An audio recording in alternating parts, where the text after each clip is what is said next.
You are now listening to Protecting Your Nest with board-certified family medicine and obesity medicine specialist Dr. Tony Hampton.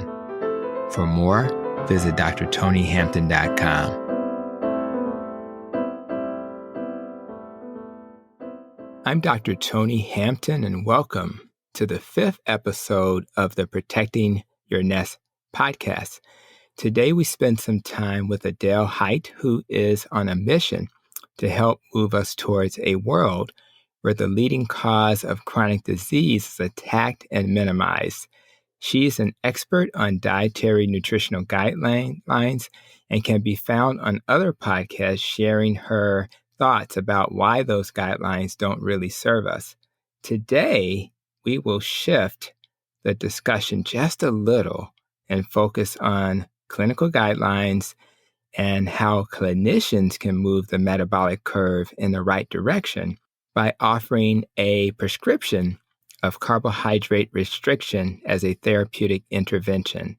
I hope to partner with her and others to help achieve this goal, which we feel will reduce the burden of metabolic disease. Imagine if we had a tribe of people, clinicians, lifestyle coaches, your friends, even your family, and of course yourself, all working towards the goal to heal and prevent metabolic disease. Would you say that Dr. Hampton and Dr. Hite are being overly altruistic? I really don't think so. We all need true north goals, and if we have similar goals, we may save millions of lives. So before I ask my guest my first question, I want to talk about her bio a little bit, just to make sure you understand why I decided to introduce her to you, my podcast audience. Adele Hite is a registered dietitian with a master's degree in public health nutrition and a PhD in rhetoric, communication, and digital media. She also has extensive graduate training in nutritional epidemiology. Dr. Hite's doctoral work in rhetoric, communication, and digital media centered on the historical, political, and social cultural context surrounding the creation and evolution of the U.S. dietary guidelines for Americans.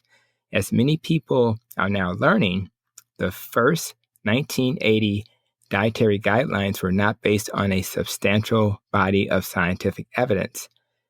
Dr. Hite's dissertation explores the forces that help to shape how and why the dietary guidelines define what a quote-unquote healthy diet is. She began her work with low-carb diets in 2006 at the Duke Lifestyle Medicine Clinic, assisting the very well-known Dr. Eric Westman. And of course, if you don't know Dr. Eric Westman, you can find him on YouTube. Just Google his name and Adapt a Life. And she focused on educating patients with obesity and type 2 diabetes about how to make successful, sustainable changes in lifestyle, diet, and health, right up my alley. Her experience with patients at Duke inspired her to return to graduate school to learn more about why communication and beliefs about nutrition are the way they are. Dr. Hite's expertise and interests in nutrition, food, and public health cover a wide range of topics. She has written articles in the areas of health science, food studies, and public health policy. She has presented papers at national and international conferences for scholars and professionals from a variety of fields, including nutrition, rhetoric, dietetics, agriculture, and evolutionary health.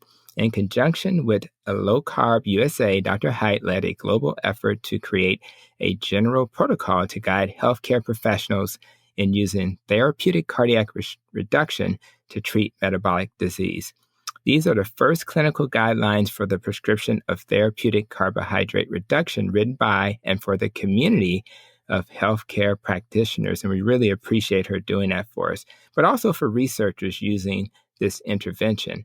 These guidelines have been translated into Spanish, German, Portuguese, and French, Dutch, and Indonesia are in the works. So let's pause and welcome Dr. Hite to Protecting Your Nest podcast. How are you? I'm well, and thank you so much for having me. I'm delighted to be here. I am as delighted, and the timing of your work couldn't be better for me and my health system because guess what? We are working on a weight management program as we speak. And guess what? We need all the help we can get because even with my training in obesity medicine, figuring out how to best get my other clinical colleagues on a similar page is a challenge. So I know I covered a lot in your introduction. But before we kind of go into these clinical guidelines, I want you to tell the listeners, if you've personally benefited from eating a carb-restricted diet, and if so, tell us a little bit about that. Well, I have benefited personally in a couple of different ways. For me, I was one of those people. I was always thin growing up, even through adolescence and young adulthood. I was a vegetarian for 20 years. But when I started to have children, every child I had, I gained weight and I fought to get it off. And then with my third child, I just lost the battle altogether. And about 6 months after he was born, I actually weighed more than I did the day he was born. So not only did I not lose all that quote unquote baby weight, I gained more on top of it. And so I just doubled down.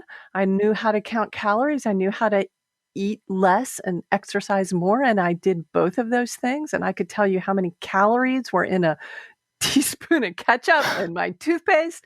Wow. And I did lose weight. So I did. For about 3 months. I lost weight. Right. Then I stopped losing weight and I'm hungry. I'm exhausted. I don't have any time because I'm trying to exercise as much as I can. I'm really, really crabby. You can ask my husband about this. I just went and I blamed it all on him and the poor kids. You're driving me crazy. But I was just hungry and miserable all the time. And then I started to gain weight. And that was the last straw. I was sure there was something desperately wrong with my health. I went to a physician. They checked me out from, stem to stern. Nothing wrong except that I was overweight. I was obese, actually, technically at that point. And I had pre-hypertension and pre-diabetes. So I was told to eat less and move more. And I burst into tears in the doctor's office. And the doctor backed slowly out of the door Right. because I think he was a little scared that I was just going to go completely postal on him. And he sent in his physician's assistant who calmed me down and whispered some words in my ear that I had never heard before, which is, he said, maybe it's not so much about cutting out the fat. Maybe it's the carbohydrates that you really don't need. And I'm like, wait a minute, stop. Crazy person. Listen, shout out to the medical assistants, but you mean to tell me the first whisper of this idea came from a medical assistant? Yes. Let me say this before you continue. If you're a clinical professional, whether you're the medical assistant, the nurse, pharmacist, or even the patient, the person that, answers the call, we all play a role. And to hear that your medical assistant or this doc's medical assistant provided that little whisper in your ear it's a remarkable thing. I had no clue that was true for you. So continue. I'm sorry. Yeah. So, and the other thing that he said was that, if you're really exercising all that much, you really need to make sure that you're eating enough protein. And if you're, cutting out fat and cutting out calories, are you sure you're getting enough protein? Wow. And so it's like I was like scratching my head, and so my little one is still young at this point. But I did remember that during my pregnancy, I'd had 2 difficult pregnancies, and in order to not have a third difficult pregnancy, that's exactly what my OBGYN had said. He had said, you need to make sure that this pregnancy you get enough protein, and he did not want me to be a vegetarian during that pregnancy. Right. And he said, I'll make a deal with you. I won't put you on bed rest if you will eat, a couple eggs for breakfast and some meat for your lunch and your dinner. And so that was a deal. I had 2 little kids. I couldn't be on bed rest. And I had it, just my pregnancy was smooth sailing. So after that, like with these 2 little nuggets, protein, what about that? Yeah. And then long story short, I did some research on my own. I stumbled across Protein Power by Mike and Mary Dan Eads. And I saw in that book this sentence that changed my life, which it said that carbohydrates are not an essential nutrient. And I looked high and low for years and years and years to find anybody else who was saying that. And I found that information once again in the Institute of Medicine Macronutrient Report of 2005. And it Okay. blew my mind, but it's in there, by golly. So it definitely changed my life. I was able to prevent the progression of diabetes and hypertension. I've never gotten any progression of those diseases, never went on medication for them. My blood pressure and my blood sugar are perfectly normal now. But the best part about it was that when my dad was diagnosed with full-blown diabetes, I knew what to tell him and I could help him. Right. And his diabetes never progressed. Never And he progress. died with all of his toes and That's right. both of his kidneys intact, his eyesight working the same as it did. And, he never had to go through the horrible things that I saw in wound clinics when I was doing my dietetics internship. And they're like a war zone. And I know that you know what Okay. this is like. And it was just devastating. I was actually living with my parents when I was going through my internship because I did it down in Newbern, North Carolina, where they live. And I would come home and just hug my dad and look at his toes and go, "Oh, Right. thank I goodness know. you I found know. out." So, almost as much as my health, his health just meant the world to me to be Yeah. able to help preserve him intact. And years later, when he was diagnosed with a brain tumor, he was able to go through treatment just like a boss. I mean, he was Right. amazing. Just killed it. He did. He had surgery on Wednesday and went to an all-day swim meet on that weekend. That's how Oh my well he goodness. healed. And it wouldn't have happened if he had full-blown diabetes and had been on medications and had been on insulin. That it just simply wouldn't have happened. They probably wouldn't have operated on him. No, So, they would have said he was too high risk. yep, yep. So we got another year and a half of just wonderful, wonderful memories with my dad because of that. And Oh man. I can't be more thankful for that opportunity. It was a wonderful end to a wonderful life, and it wouldn't have been possible without low carb, I don't think. Wow. Well, I'm a guy, so just listening to you, am I an emotional guy? Well, I must be because just hearing the story, it's like it almost puts tears in your eyes because, and it just reminds me of why we're doing what we're doing. I know some of the things we're talking about we're aligned on already in terms of how we see the world, and also, I had just done a podcast with Dr. Kim Berry, who we both know, and he talked about how his mood was an issue when he was not doing a low carb diet. And then it just kind of got better. He became a nicer person. And that was interesting to correlate what you're saying. I also remember as a vegetarian for 8 years, not quite 20, but 8, and how I felt like I was always hungry. And so I think we have some connections. I'm hearing similar stories. But the most important part of this story is that there's more time with my dad, and his quality of life is better because he knew something that other people had not shared. And if so, what we're talking about today with these clinical guidelines is really exactly what that's all about because there's other like dads, there's other grandfathers, there's other uncles, there's other children who are, 45-year-old with poorly controlled diabetes who are at risk for these things. And we want all of them to have more time for their families. So thank you I'm so happy I asked that question because that was exactly a great way to kind of frame our discussion. So let's dive a little deeper and let's just talk a little bit about, what are the clinical guidelines or what they are not. Like, what is this whole clinical guidelines all about? Because somebody who may see the thumbnail on a video or on a podcast may not understand what we're talking about. So could you explain what they are or what they aren't? Sure. What they are guidelines for clinicians. And by clinicians, I don't mean just doctors, but also dietitians, physician's assistants, nurse practitioners, any pharmacists, even anybody who encounters patients who may benefit from reducing carbohydrates in their diet. And there are a number of conditions that we know are beneficial, but the main ones that we focus on are metabolic syndrome and type 2 diabetes, because that's where the best research ground is, but there are many others. But for people with type 2 diabetes, like my father, it can be life-changing to have someone step in and say, do you know that you don't have to just manage blood sugar? You don't have to just try to avoid complications, but you can actually work towards remission and reversal. And to be able to say that to a person with type 2 diabetes, I mean, I think that if I were a doctor, that would just be like the gold at the end of the rainbow to be able to offer that to a patient instead of just managing and controlling and hoping for the best. Meanwhile, as we watch our patients' health deteriorate and they get fatter and sicker, especially if they're on insulin, it's really hard to lose weight once you've started insulin. And then to feel like we're not helping them, we're actually making things worse. But if you don't know how to offer this pot of gold at the end of the rainbow, if you've never been trained, and most doctors and dietitians have not been trained in this. I went through RD school and we knew about the relationship between carbohydrates and diabetes and all of that, but we were never taught how to administer therapeutic carbohydrate reduction.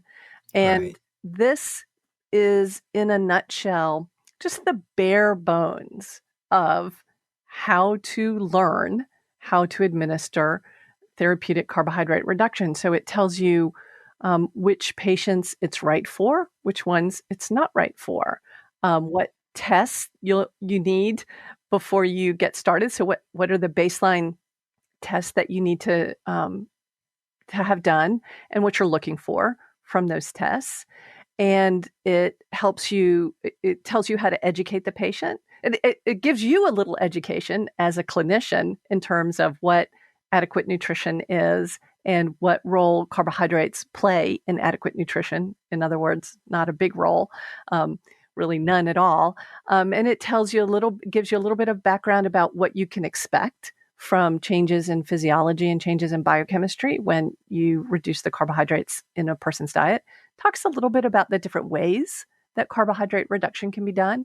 So our typical, when we think of what's popularly called the keto diet, it's 30 or 20 grams of carbohydrates or less, but that's not the only kind of therapeutic carbohydrate reduction. You can reduce carbohydrates to 100 grams a day and still see benefit. For that matter, I remember in clinic, you can just simply help people, support them while they get rid of the sugary drinks in their diet. And we've had people come off insulin just with that change. So therapeutic carbohydrate reduction can take place across a wide spectrum of reduction. It can be used in the context of many, many different kinds of diets. So you can have a therapeutic carbohydrate reduced vegan diet or vegetarian diet or Mediterranean diet or Asian diet or Latina diet. There's all kinds of cultural diets that this therapeutic carbohydrate reduction can align with, because we're not asking you to give up traditional foods. So, some traditional foods, yes, but not all of them. So, if you look at, say, someone whose ethnic or cultural or food background may be from Mexico, right? So, maybe you wouldn't have your typical corn tortillas, but you can go to the grocery store. My local grocery store sells low carb tortillas. So those can still be a part of my traditional diet. But I also don't have to give up things like grilled meat or the pork dishes that are parts of these diets. Eggs, huevos rancheros, it's chorizo. These are wonderful traditional foods that can still be a part of your diet, but you just reduce the carbohydrates. Don't have to eliminate them. You just have to reduce them to get to the point where you're meeting your health goals, whatever those might be. And if you need a stronger prescription, yes, you do have to reduce more, but not everybody needs full strength 20 grams or less prescription. Some people do very well on a more moderate reduction. Yeah, I've seen a lot of variation that, as I kind of hear you and think about my patients, and I may have a more active person who they do just fine if it's like 100 because they exercise and they're more active. And it just seems like whatever those extra 50 carbs seem to get consumed by their activity level. So I think there's a lot of flexibility depending on the person. Now, we do recognize that a lot of our patients, particular to my community, that are not doing that. So of course they need to get their numbers down a little lower. But I have seen variation depending on the person. People who get into it, they tend to focus on lower numbers. But I like this flexibility that you're describing because our kids' babysitter, babysitter, she was, that was when they were younger. What she would do, she would have a tortilla pretty much with every meal.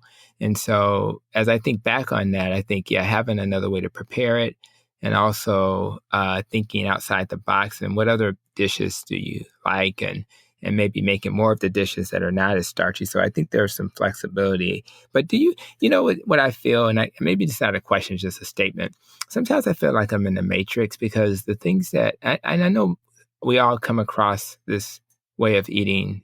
A medical assistant kind of put a bug in your ear, and I had a family member who got ill, and I started to do my own research. But I feel like I'm in the matrix. It's almost like, why doesn't the rest of the world see this or know this? And it just, that's the part that makes the work we're doing so important. So having said that, when you think about the guidelines, the importance of them, and just why you decided to dive into this space, I'm thinking, I know your dad probably inspired you, but what were the reasons why you got inspired to go ahead and dive into this space and make this a big part of who you are? Well, my dad really was the inspiration because I felt like it wasn't fair that he had this opportunity and a lot of other people's dads and moms and kids, as you said, didn't. And my goal in life, and I will be able to retire when this happens, is that Right. every patient who is diagnosed with type 2 diabetes is offered the opportunity. Now, you don't have to force it on them, but they're offered the option to attempt to reverse or put into remission their diabetes with a lifestyle, a dietary intervention, that they're at least given that as an option so that they know that it's out there when or if they want it. And I think that that I focused on this particular piece, creating this clinical protocol, because, as you said, there's a lot of people know about it, and there seems to be this sort of undercurrent of information about this. It's being more and more recognized. We got recognition from the American Diabetes Association last year that carbohydrate reduction was a really valuable intervention for people with diabetes. But we don't really have a community that stands up and says and can say, here's what we do. Here's how we do it. Here's who we are. And Gary Taubes and I had famous for having written Good Calories, Bad Calories back in 2006 or 2007. And he and I have been talking about this for years. Like, we need something that galvanizes this community of clinicians and of lay people who want to help people get this option. And I thought, well, an easy first step is just to collect all of this wonderful knowledge that we have in this community and organize it in one spot. And so for me, it was about creating a community. So when you have a document, this is one of the things that I learned in my communication rhetoric and digital media program at NC State, was when you have a document, it's more than just writing on paper. The people who buy into it, the people who help create it, the people who contribute to it, they begin to form a community around that document. And so that's what began to happen. And we can see this now because our document, our clinical protocol, is getting ready to have a home called the Society for Metabolic Health Professionals. And so it's going to have a corresponding professional organization, and the protocol will get to live with that professional organization, and they'll get to modify it and update it. And as we learn new things, that protocol will change with the times, we hope. But it gives us a way to look at ourselves as a community of clinicians and say, here's our standard of care. If you want to be a part of this group of clinician who focuses on metabolic health and a dietary intervention to treat these chronic diseases, here's where you can get started. Here's where you can learn. And you can come and talk to us and be a part of our community. And you don't have to worry about being the oddball out. I think clinicians often worry about getting sued or getting censored by their professional organization. You don't have to worry about that because we will be your standard of care. And a standard of care is a living, breathing organism. It's not a document. So my clinical protocol is not a standard of care in and of itself, but clinicians using it and using it consistently and using it together as a community, that creates a standard of care. And that allows people to not feel like they're lone wolves pushing back against the system. It gives them a place to belong. I actually just had a conversation with someone, I got to know over the Twitter world, and literally that's exactly what he told me, is that his organization have been, they've been pushing back, and he struggled because of that, because he doesn't have this. And I think that standard is particularly critical because we're still adjusting to this keto, low carb language, and people still living in the old world where they still worry about whether or not fat's good or bad, no matter, even with that new position statement from the College of Cardiology saying fat's not the problem, people are still afraid and still stuck in the old ways. So now what I really like about the Society for Metabolic Health Professionals, as you described it, I like that metabolic focus, because it's allowing us to say, I'm not saying it has to be, a vegetarian or keto this or carnivore that. We're just saying we need to improve metabolic health, and whatever we need to do to get to that, that's what we need to do. So I think that type of language is going to help to get more buy-in, not only from the people who have already bought in, but people who are still a little hesitant and still not sure about this whole keto thing. So I do want to ask you, though, when it comes to the importance of having a clinician involved when you're making lifestyle changes, let's just say you have somebody with pre-existing conditions. Why does it matter that we have a clinician involved in this process? Well, there's a lot of reasons. The first one is safety. If you have somebody on diabetes medication, blood pressure medication, some other medications as well, it's a powerful intervention, especially if you dive in and go to these very low numbers, like 30 grams a day or 20 grams of carbohydrates or less a day.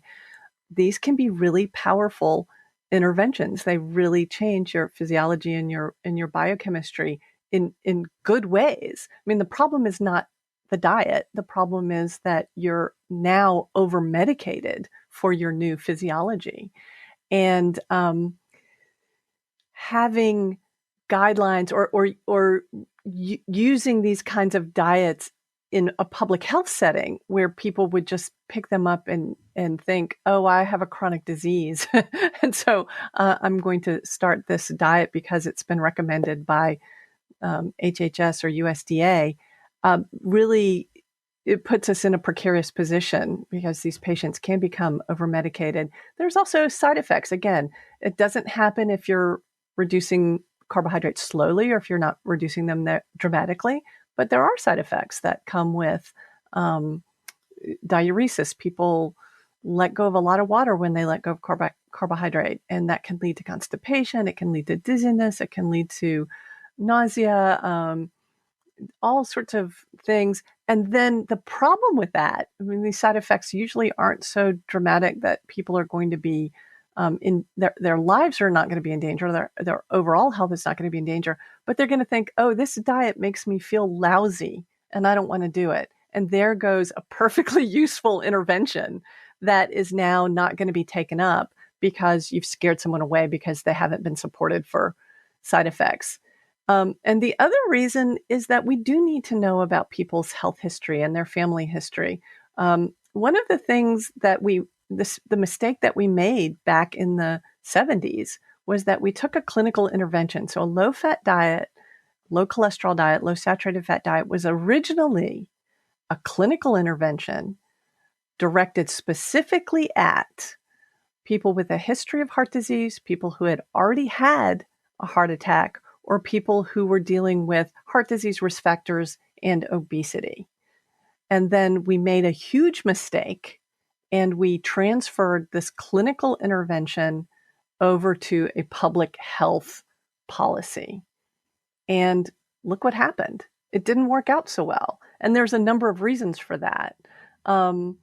First of all, when it's in public health, who is teaching people about the diet? Well, how did we learn about low-fat diets? We learned about it from boxes. We learned about low fat from the boxes of cereal and jars of mayonnaise that now said low fat and low cholesterol. We were educated by the food industry. And I personally don't want the food industry educating people out there about low carb diets. Yeah, they may be a little biased. They they can turn anything into anything. A book that Right. I'm just starting reading right now is called Pandora's Lunchbox. And those food science folks, they're brilliant and they're incredibly creative and they can make anything out of anything. And if you don't believe that, go and look at some of these low-fat foods. These people are making sour cream with the word cream in it, out of, I know. fat-free milk. So That's crazy. if you don't think that they can make a low-carb granola bar out of wheat bran and soy byproducts and corn oil, you got another thing coming. They're going to do it. So we don't want, I think as a clinician, I don't want the food industry creating products based on a definition that the USDA and HHS came up with, and then teaching the people out in the world, oh, look, this is what low carb is. It's all about something that's in a box, in a wrapper, in another box, with the percentage of fat and carbohydrates on the side that's tweaked until you get enough that you can label it low carb. And then that's low carb food. No, that's not what I want. And so I have a whole different, I think I really want to emphasize when I think about the clinical guidelines protocol, that is specifically for dealing with people one-on-one. If you want public health guidelines, they have to look really different. They have to be much more general. They have to be much more open. And they have to include the fact that food is not just for treating disease. Food is also a social and cultural element of our lives. So dietary guidelines that come out of public health can't be the same as the dietary guidelines that we use to intervene in diagnosed conditions. They have to look Yeah, very it's hard. different. It's a big, broad stroke they have to put out there. And you're right. It wouldn't speak to individualizing the treatment. So that makes a lot of sense. And do Right, you and see people who might are not be effective. overweight? Yeah, it makes sense, and that's probably one of the reasons of the many why the guidelines haven't worked. So, what about so we have people with pre-existing conditions. I hear what you're saying. They're on medicines. You need to know what's going on. They're losing sodium and magnesium and things like that. But a lot of people listening are just like, I just want to lose weight. So I'm overweight. And maybe I may have an undiagnosed pre-existing, condition. I may have something that's not there, but I'm just overweight, so shouldn't I just be able to go do this without a clinician? So why do I need guidelines for that person?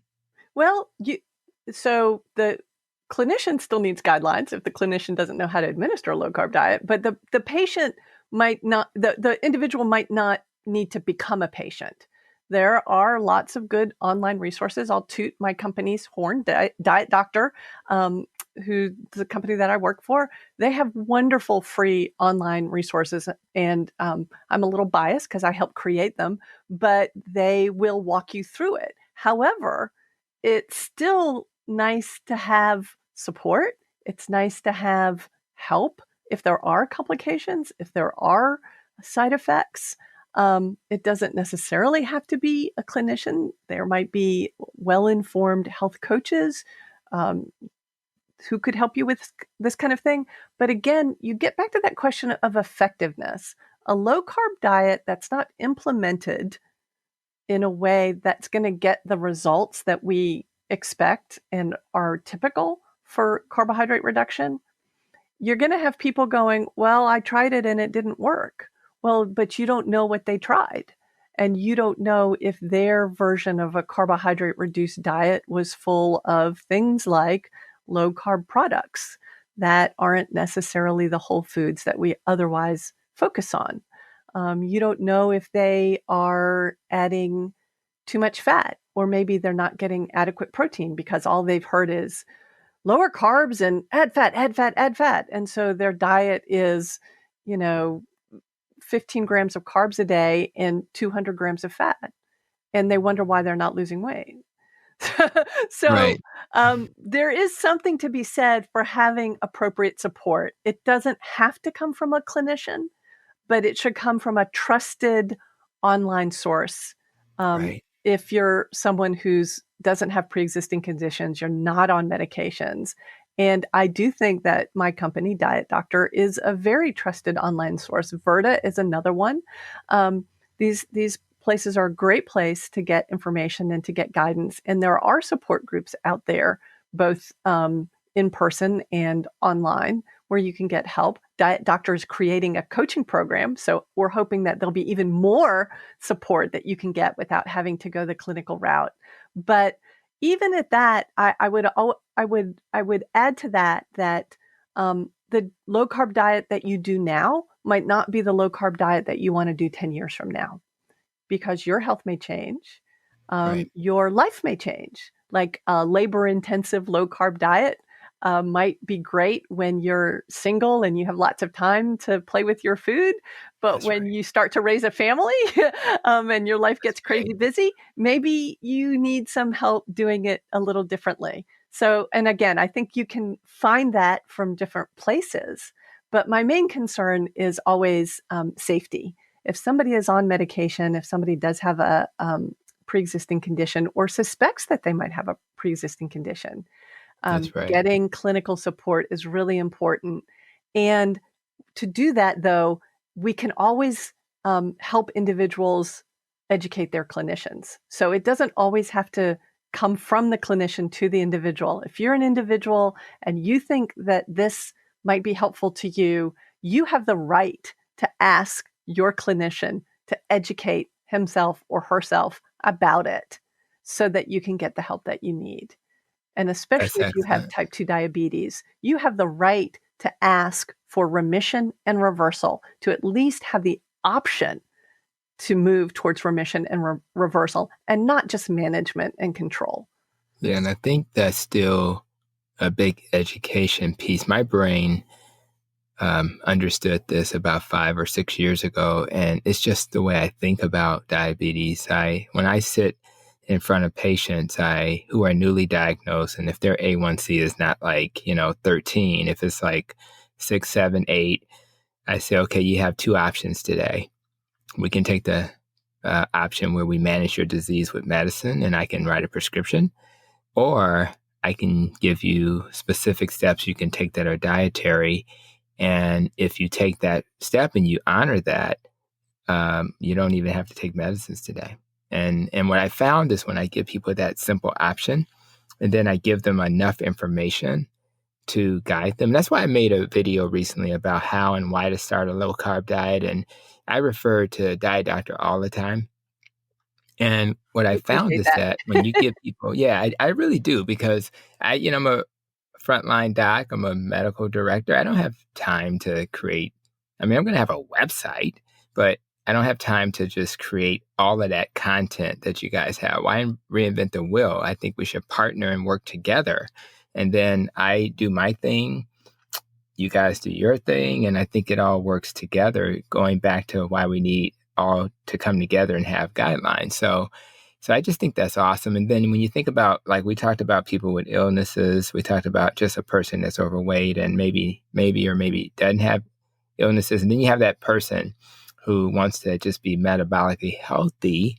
And my assumption is that you guys deal with those types of patients too, who they want to do more of a preventive approach. Is that something you see often? Just people who are really healthy. They just want to, I don't want to get sick, doc. Yeah, this is tricky territory because we don't really have any evidence that any dietary pattern of any sort, and when I say we don't have any evidence, we don't have any substantial evidence. All of the evidence that relates to preventing chronic disease that's not diagnosed, that somebody might expect to appear 20 or 30 years down the road. So there's no hints or signs of it at this point. The only kind of studies that can make links between dietary factors or lifestyle factors and health outcomes are observational studies, and we know how fraught those studies are. They're full of bias. They're racially biased. So even if you were to have a patient in your population who's metabolically healthy now and so says, "Doc, how can I prevent disease from occurring 20 or 30 years down the road?" Well, if you look at the observational studies turned out by Harvard, those are all based on white folks, white, well-educated, upper income healthcare professionals, not just Oh, not Lord. just regular folks, but Right. they're called the nurses' health study. They're called the physicians' follow-up study. So these are and they knew when they picked out these cohorts that these were people who were better educated, healthier, thinner, had better access to healthcare. They knew that these were special populations, and they followed them and they watched how these people who were well versed in the dietary guidelines then at that point, which had already been released, and asked them how they ate. And there's what we call I want to say conscientiousness bias, where somebody who's taking a survey will give the answers that they think the researcher wants to hear. Right. So if you're a nurse Yep. filling out That's it. this form and they Yeah, ask you if you eat full fat yogurt or fat free yogurt, what's the answer you're going to give? We that's don't right. know what these people are eating because they might be answering according to a bias that they have in their brain. But on top of that, these people are already going to be healthy. Right. If you're a white healthcare professional in the US, your That's right. chances of having certain chronic diseases are much lower already than the That's right. people in your patient population. Wow. You're so right. And it's yeah, I think that when you think about studies and the fact that, I mean, some studies don't have enough women, maybe because you can't do, we can't do the study with a 30-year-old because she may get pregnant. I mean, they have their reasons, and you can't, well, we couldn't get enough people of color to sign up for the study. I mean, there's reasons, but most of it is because they didn't try hard enough. So I think moving forward, we have to have diversity in these studies. Otherwise, it's impossible for them to mean anything. And speaking of that, um, I know that everybody is metabolically different. I hear that term bio-individuality. Yep. And so when you think about that term, how important is bio-individuality important in terms of how we approach our guidelines and just in general when we're sitting in front of a patient, how important is that? I think it's critical. Your patient population in Chicago might be very, very different, for instance, than a patient population in Idaho, right? And we know there was a paper just recently out, Gower and Fowler came out earlier this year, where they looked at African American women in particular have relative hyperinsulinemia compared to women of European ancestry, so white women, and this isn't, and what was really interesting about this is that we know that this, like you can look at it by race, but when they broke the data down, the real issue with regards to weight gain is not race, but it's insulin levels. So the higher your insulin levels, then the more likely you are to gain weight easily or not be able to lose weight. And they said that this supersedes race. However, African American women tend to have these higher insulin levels. Okay. So So we do know that it matters. Race matters, culture matters, and it matters not only because of the prescription that you would give in terms of, a higher carb or lower carb diet. It matters in terms of how that prescription would be implemented, right? You're not going to tell different patients to eat the same kinds of food. This is one of the problems that we have with the public health dietary guidelines, Right. is that they are very focused on, and excuse my terminology here, but white people food. Right. Gotcha. I live in Durham, North Carolina. It's a very racially diverse town. My son was the only white kid in his high school, and I went to talk nutrition to his class one day, and they were teasing him. Wow. It was funny. They were very cute. They were teasing him about the kind of food that, we bet you eat at your house. Right.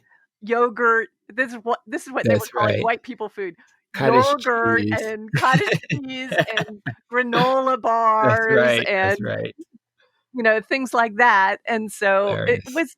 it was funny. It was funny. And they were very cute about it. But yeah, we have to recognize that different ethnic subpopulations have different food heritages, different food cultures, and they have different ideas about what health means. So Okay. we have to take that into account. So if you have a Latinx population, their idea of health has a lot to do with community, right? It has a lot to do Right. with relationships. And food is a large part of community and relationships. And so you have to help them with a dietary prescriptions that's going to allow them to maintain those relationships that are built around community and food together. And it can be done, but you just have to be aware of those differences, and you have to let them help you shape that that decision making and that prescription. You can't just tell them, go home and have, eat these foods and not those foods. Okay.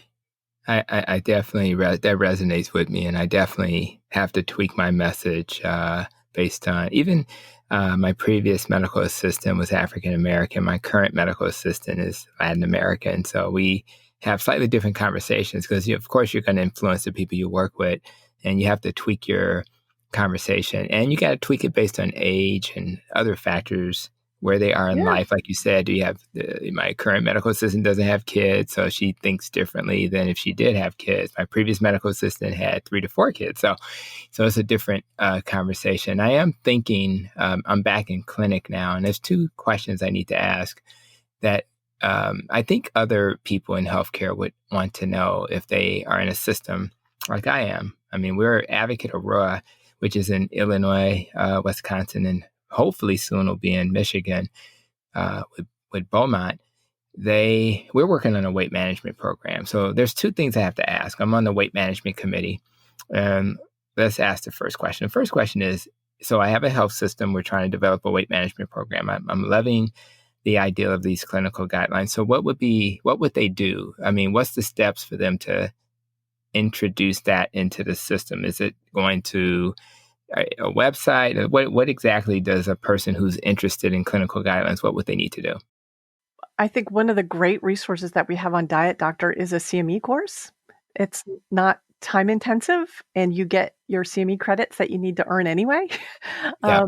And it is focused on therapeutic carbohydrate reduction for type 2 diabetes, metabolic syndrome, and obesity. So while they'll get information about type 2 and metabolic syndrome, which are frequently comorbidities with obesity anyway, they'll learn about therapeutic carbohydrate reduction as a way to manage weight. So I think that's a good place to start, because the information is delivered by Brett Schur, who's a cardiologist, and he gives a very balanced perspective on some of the risk factors that are of concern when people that they think will happen when people go on a low carb diet. People eat lots and lots of saturated fat, and their LDL cholesterol will go up. And then we may have helped them lose weight, but we've increased other risk factors for heart disease. And he gives a great discussion of that, So I think it's a very trustworthy resource, and it's a way, and I think that you've said this, and I think it's a great point of saying, look, we're just here to learn. You're not wrong, but That's right. there's some other information that you want to add to your toolbox. So That's you right. don't have to take your whole toolbox and dump it out and start fresh. This is just another tool to add to it. And I think that CME, which is free and accredited, and you can get your CME hours for it, and you can have it, but you can have anybody who works in your office, not just the physicians, not just the dietitians, but also allied healthcare staff to take it and just be knowledgeable about the information, helping patients to do this. Gotcha. Now, let me ask the second part, which is basically the same question. If so, I'll probably be doing the conversation around how do you go into the clinic and have a conversation around, carb restricted diet, and because we have like these teachings we're going to be doing to help look at different aspects.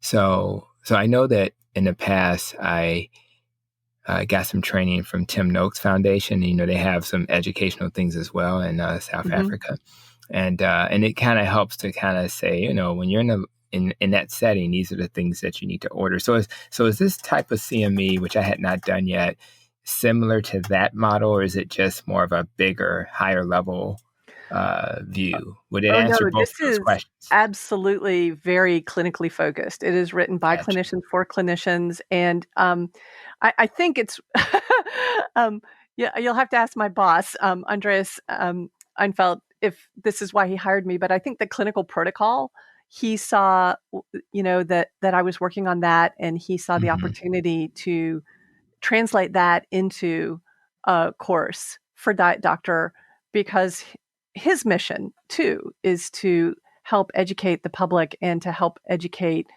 healthcare professionals so that we can administer carbohydrate reduction safely, to everyone, safely and effectively to everyone.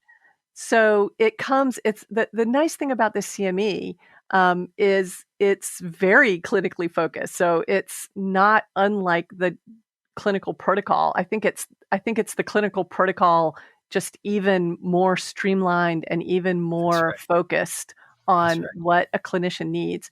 And the best thing about it, I think, is it comes with a bunch of resources: meal planning, shopping lists, um, common substitutions that are really pretty. They're easy for patients to understand. It's like you said before, you don't have to go out and reinvent the wheel. Clinicians can print these up. They can put their own stamp in the corner if they want, for their own clinics, and they can hand them out willy-nilly. And we are very, very happy to provide them and to have those resources used like that. So that's a big part of that CME, I think, is that it comes with these resources. It also has resources for clinicians, what we call clinical one-pagers, Okay. that have information on ketone levels that doctors may not already be familiar with. It has information on deprescribing diabetes medications. So these are one-page, concise summaries for a doctor maybe just to have tacked up on a bulletin board behind his computer for easy reference, to explain some of these concepts to people who are otherwise unfamiliar with them. And again, it just makes it easy for doctors. We know how time pressed you all are. You No don't doubt have about it.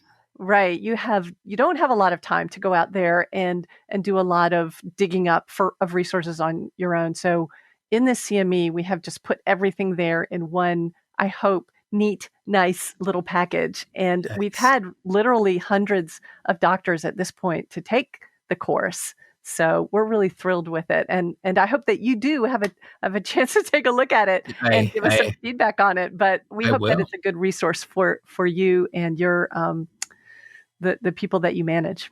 Absolutely. I think I will. And I'm looking forward to it. Just to add to what I already do and what I already know, just to make sure we're, dotting our I's and crossing our T's. So I appreciate you guys for, just creating that product. And we just got to get the word out. And I heard it was really expensive, though. No, it's free. Oh, I'm sorry. I just wanted to be funny. It's so And expensive, it's free. if anybody's questioning the intent of this organization, I think the free part should help. So I do want to ask you another question that kind of, tweaked my brain. And it relates to I know we're going to spend a little bit more time talking about the dietary guidelines when we have our post-game Facebook Live. But I want to ask you, dietary guidelines, that's not your thing, and I get that, I guess. But let me say this. Public So my health question, dietary guidelines. yeah, so I just want for the listeners to understand, you're saying clinical guidelines are okay, but you're saying dietary guidelines. So I just want, just so we can put that out there, how do you see those being different? Well, if somebody is giving you a clinical guideline, it's like giving you a prescription. So we hope with these sorts of clinical protocols and lifestyle interventions that we're moving away from actual medications and we're using food first interventions. That's the way that I think of it. But the person who's giving you a prescription knows you, knows your health history, knows your family history, knows what concerns you have, knows what other medications you're taking, knows what other health concerns you have. The people who are creating the national dietary guidelines, they are in Washington and they don't know you and they don't know anything about you. In addition to that, as I said, the people who will be educating you, so in your doctor's office, somebody's going to educate you who, again, can talk to you face to face, answer your questions, help you out, get you on the right path, support you if you have concerns. The people up in Washington, they're just going to tell you, you should do these things. And although we don't have a lot of science to support this, we think that it'll maybe possibly, who knows, prevent some chronic disease that you might not even be at risk for, but you should probably do this thing anyway. So there's a huge difference in the context of which this information is being conveyed, and there's a huge difference in purpose. In a clinic, we're trying to treat or intervene in a condition that we know of or suspect. In public health nutrition guidelines, they're trying to prevent chronic disease in people who have no sign of chronic disease at that point. That's the idea anyway. And I know you wrote that great op-ed about we need clinical guidelines to, for people who do have chronic disease. But the problem with that is that chronic disease covers a wide swath of things, from everything from diabetes and heart disease to stroke, arthritis, cancer. We do not know, because we do not have the science to answer this, if an intervention that I would give someone to address one chronic disease might raise the risk of a different chronic disease. And this might be particularly important if, say, my family history has diabetes in it, right? Doesn't have a lot of heart disease in my family. So a low-carb diet might make a lot of sense, and I wouldn't worry too much about the saturated fat. But if there's a strong history of heart disease in my family, maybe that would be more of a concern. So do you really want to give a one-size-fits-all, top-down, prescription strength medication to an entire population? So you'll hear people say things like, oh, statins are so great at prevention, we should put them in the water. And I'm appalled by that thinking. But that's what I'm hearing when I say, well, we need very low carb, less than 50 or 20 grams a day dietary prescriptions to be part of public health interventions. So to help you understand the difference, I've talked about the clinical protocol and how we lead people through lab tests and educating patients and all of this. My idea of what a public health nutrition policy would look or sound like would sound like this. Everybody needs adequate essential nutrition, period, because everybody does. That's the very definition of adequate essential nutrition. Everybody needs a diet that will help them stay on the path to metabolic health. So we don't know what that diet is for you, but whatever diet you're on should keep you metabolically healthy. And the way I think of it is this: it's like rumble strips on either side of a road. So if you're going down the road and you don't hear rumble strips, your diet is fine. It's fine. It's fine. If you hear buh, buh, buh, buh, buh, buh, buh, and your blood sugar's gone up, okay, that diet that you're on, it's not so great. If you hear buh, buh, buh, buh, buh, buh, buh, your blood pressure's gone up, the diet that you're on is not so great. And you need something that's going to get you back on the path. So again, I don't know what that is because I don't know you, but I can say as a public health person that your diet, whatever it is, needs to keep you on the path to metabolic health. And then one final thing, which is that your diet should reflect or should speak to, should resonate with your ancestral ways of thinking about food and health, whatever they are. And when I say ancestral, I don't mean you have to go back 10,000 years to the cavemen. It can be back Right. 100 years. It can be back 150 years. What did you eat at your grandmother's house or at your great grandmother's house? How does that resonate with you in terms of what food you think of as my food, the food that I identify with, the food that means something to me? And we need to think about that as also a way of maintaining food health, to incorporate these ancestral food ways, these ancestral health ways. And those definitions can't come from Washington. They have to come from the communities, the Native American communities, the Latinx communities, the African American communities whose food ways they are, right? So we can't do that for other people. Those communities need to come forward and say, these are our foods. Help us to figure out which foods are going to continue to benefit our communities. We don't want to get rid of all of them.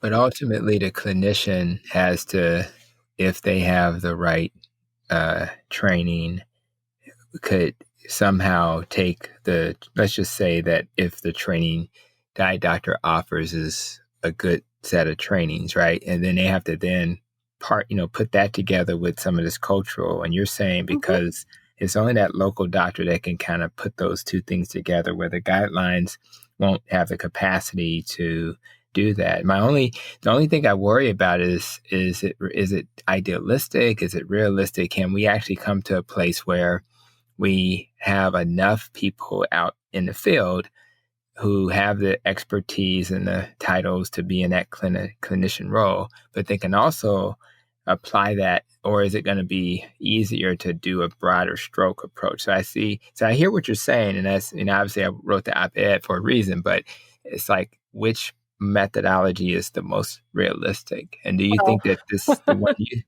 both, you think?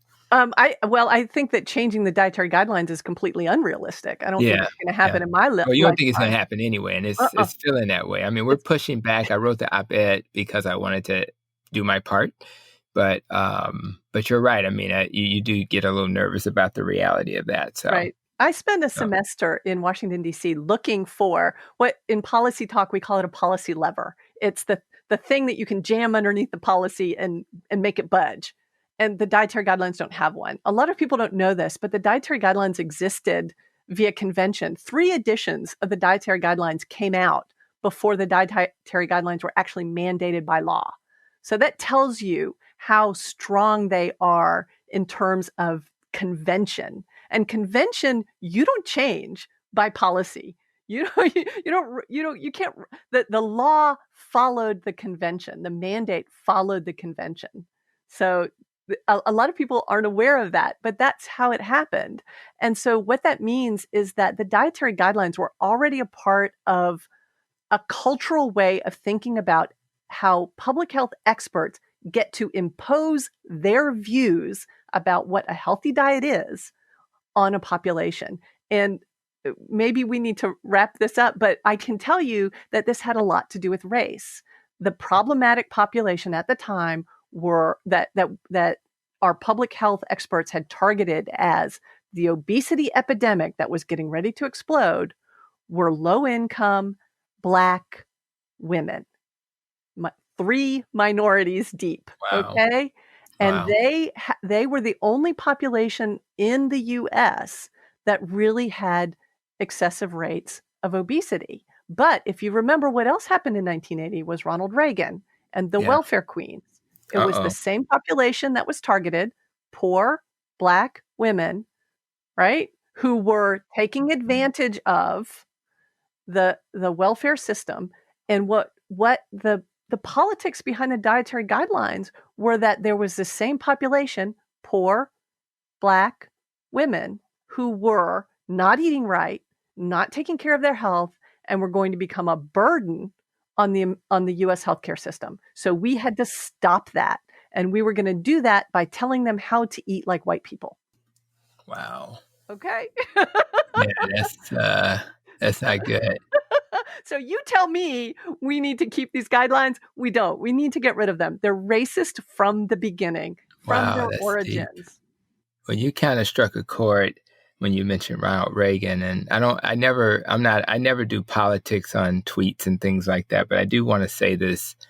The reason why I struck a chord is because when you're receiving benefits, so I was receiving benefits as a kid from Social Security, loss of a family member kind of thing, and the year that I was going to college, they passed a law saying that those benefits terminate at 18 instead of through college. And it probably was like $300 a month. But when you got a single mom that's trying to raise you, why would you want to harm the college kids when they're the ones trying to, make the world a better place and will add value? So I thought about that. That's not a rhetorical question. That's not a rhetorical question. That's a real question. Why would you want to harm the why would you do that? It's you like, would, my mom was a single mom working at a candy factory, for Christ's sake. I mean, she didn't have money to send her son for college. Right, but you can keep people in their place if you take away opportunities for education. Man, that's just crazy. So it breaks my it's heart. a real question. It's a real question. And the principles are the same. The idea is, just as Reagan had this trickle-down economics, like if we make sure the rich people stay rich, that's right, then eventually it'll trickle down to the poor folks and there'll be less poor. If we make sure that healthy people stay healthy, then their way of eating will eventually trickle down to poor people when they learn to eat like wealthier people. And when we know that that's not the problem, but it allows us to blame them for their own circumstances. It allows us to put the responsibility on them. Well, the reason you're not healthy is you made bad choices. Well, we've had some clarity with COVID pandemic and how it disproportionately affect people of color. And I know the Black Lives Matter protests have in the United States, have really driven home these inequities among communities of color. And it sounds like you believe that the clinical guidelines will not only help everybody, but maybe it'll help people of color even more so. Yeah, is that what I'm hearing? And absolutely. And there's ways to do this that don't involve changing the dietary guidelines. For example, say, for instance, if we were to get the Centers for Medicare and Medicaid, the folks who do a lot of financing of low-income healthcare, right? Yeah. What if we got enough traction to get a rule passed that the certified diabetes educators in the Medicare, Medicaid programs, because they're the folks who reimburse for that, that all of those certified diabetes educators had to be educated in therapeutic carbohydrate reduction. They don't have to prescribe it, but they at least have to know about it. What if we could pass that rule? Imagine how powerful that would be to getting that message out to underserved, disadvantaged populations. It would change things. Because insurance companies follow what Medicare and Medicaid rulings do, and we could change that. And the folks who are certified diabetes educators, their culture is beginning to change right now. They're starting to realize that people with type 2 diabetes can begin to ask for remission and reversal, and that there are only a few ways that you can achieve that. Gastric bypass is one of them. Very low calorie diets is another, and low carbohydrate diets is another, right? And so That's if you're right. a certified diabetes educator, which of those 3 interventions are you likely to hit on as I can get my patient population that I'm trying to educate to actually do? Okay. Love it. So it sounds like we have to really start thinking outside the box. And I appreciate a different perspective. I was trying to push a little bit about the guidelines, but I'm hearing you. I hear you, and I will absorb that different perspective. I haven't made any promises yet, but, No, I but I mean, hear you. different perspectives are good. You Yeah, made a good point in your op-ed about how are we gonna get better food that's right. to, to the people who are reliant on nutrition programs, and my answer to that would be they deserve better food in any case. That That's that right. food is but what I don't want is for the low fat, ultra processed, nutritionally useless food to be replaced by low carb, ultra processed, Okay. nutritionally useless food, Hear right? you. Which food scientists can do. And if That's right. that's what the government is going to pay for, if that's what they're going to subsidize, let me tell you, that's what you're going to get. All right.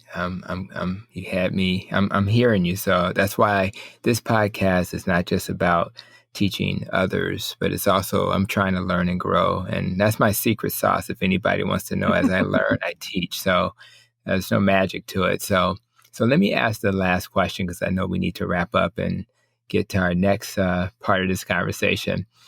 I want to ask you about that nest and rope. And this is basically something I want to wrap up with. And nutrition, exercise, less stress, more sleep, how you think, trauma, relationships, organisms, good or bad, pollution, and our emotions and life experiences. So when you think about all of those, you personally, over the next year or so, what do you plan to focus on to help you achieve your health related goals?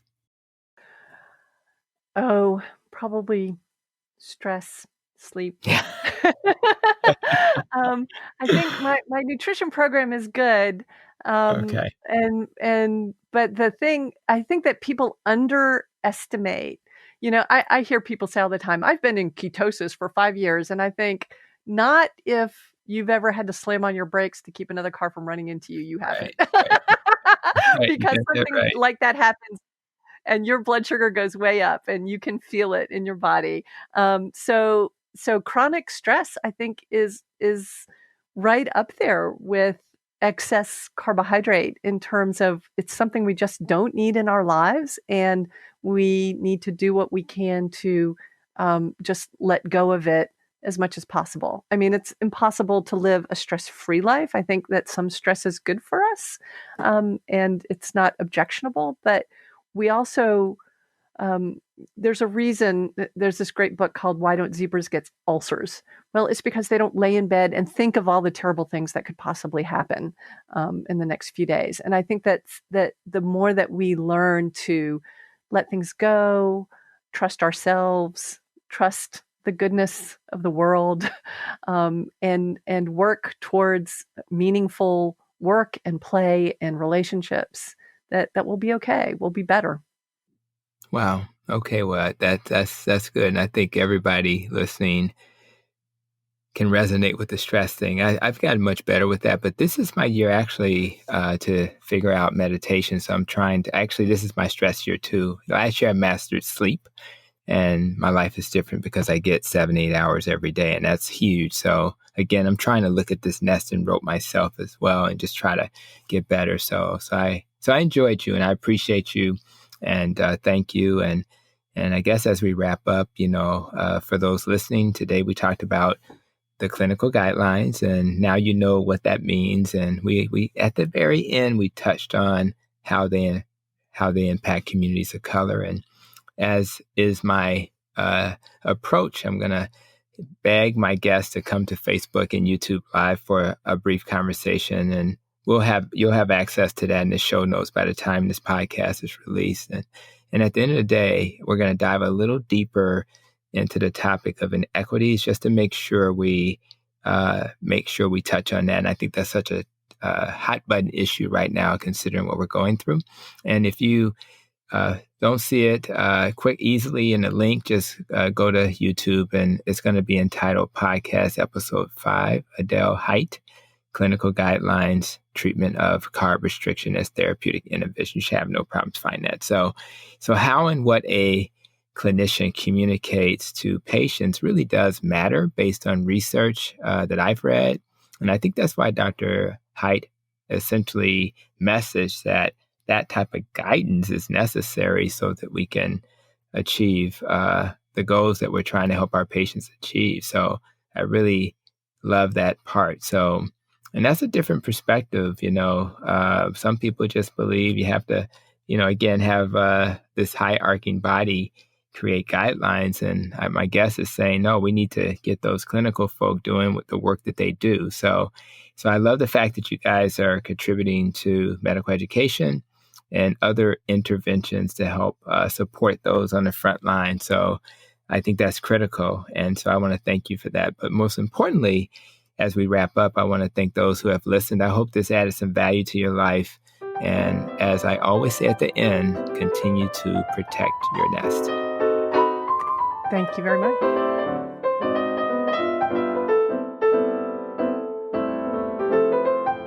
You've been listening to Protecting Your Nest with Dr. Tony Hampton. For more, visit drtonyhampton.com.